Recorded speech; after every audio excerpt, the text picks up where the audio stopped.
Hey guys, how we doing? Hope everybody is having a great day. Got a little tongue twisted there. Hey, I'm kind of in my other gauntlet. I got 6 on this street. This one right here, this one, and then the one right down there, which I will get some footage of. And today we're going to talk about, it just hit me, trimming. Do we really need to trim? And later on in the video, you're going to see what I'm talking about. And I think I have some good points. And hopefully you guys will chime in, especially you guys who've been doing this a long time. Is trimming important? Do you really need to trim? I think you'll understand what I'm saying. I think most of you will agree with me. But let me get some of these done. It's getting late in the day here, so I got to get rolling. I'll see you guys down at that one, and we'll get footage. See ya.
Okay guys, just got done with the one after the one I just recorded for you. I wanted to show you the stripes. Man, this thing is striping up nicely now. They're looking good today. The old V-Ride is on the money today. So hey, let's get into the subject of trimming. And do you really need to trim?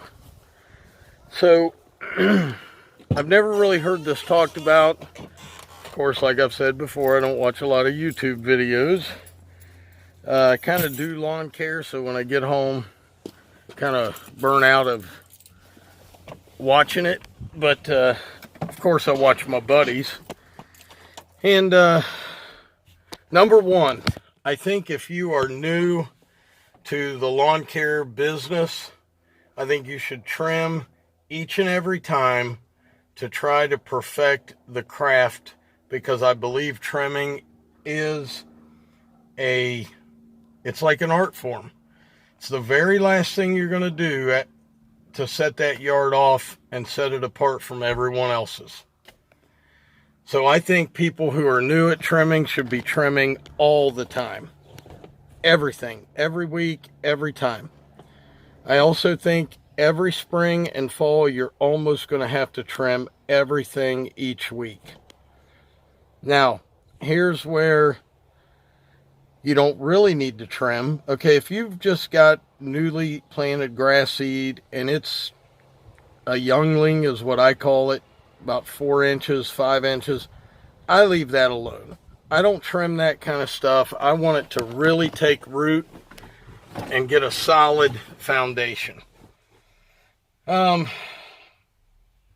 Curbs. Okay, let me show you this curb. You can see down through there. Pretty nice curb. When it gets hot, and I mean consistently 90 plus, I am trimming these curbs about every 2 weeks. I don't want to turn it brown. Okay, I don't want to burn it up to the point that it's not green on the top side. Another thing, you don't always have to trim around your trees and all that. Once somebody edges them out and you get a nice line in there, about every 2 weeks. Now, of course, in the spring and in the fall, that's different. Anyway, I'll tell you, to me, and by the title, you're going to say, hey, Doc, are you nuts? Of course trimming's important. Of course it is. Of course it is. But it's more important to some than others. I believe that. If you are experienced, you know exactly what needs trimmed each time. You know where you don't have to trim. For somebody new, they're going to want to trim every single thing. I used to do that. I used to trim every single thing every time. And I just thought, okay, it's got to be that way. Well, now, with the way the V-Rides are, the stand-ons, you can get in closer to places. I know what needs trimmed each week. You almost know what you can get away with not trimming until next time, because it still looks good. A lot of people are afraid to take stuff to the dirt, that it won't grow back. It will grow back. It just takes time and water. But I don't know. I just don't hear a lot of people talking about trimming. I see a lot of trimmers, and it really doesn't matter which trimmer you use. I prefer the straight shaft. I think that's the best one. For me, obviously, you guys know I like the Stills. This FS 111 is the one I recommend 9 times out of 10. The 91R is good, but it just doesn't have the torque this thing has. And this can get some thicker stuff. And like I said, I always go with that copperhead line, the square line. This stuff is so tough but I cannot stand the steel speed feed heads. I gotta have echo. But tell me, do you guys trim each and every time everything, or have you learned to, you know, do it to the point, you know, there's a way to take it down to where you don't have to do it every time and you're not still scalping it. But and especially the time of year in the summertime, I do very little trimming. It's basically what I call spot trimming. I just hit the areas where I cannot get the mower. I very rarely touch the curbs in the summer. Anyway, just something to think about. How do you guys do it? I know how I do it, but you know, I think trimming is absolutely essential, but it's not necessary to trim everything every time. Anyway, guys, hope you enjoyed the video. Hope you learned something. Hope I taught you something. Maybe you can teach me something, which is usually the case. I learn a lot from your comments. But hey, have a great day. As always, Dr. Real was in the house. Keep it real. Be safe. I'll see you guys tomorrow. Peace.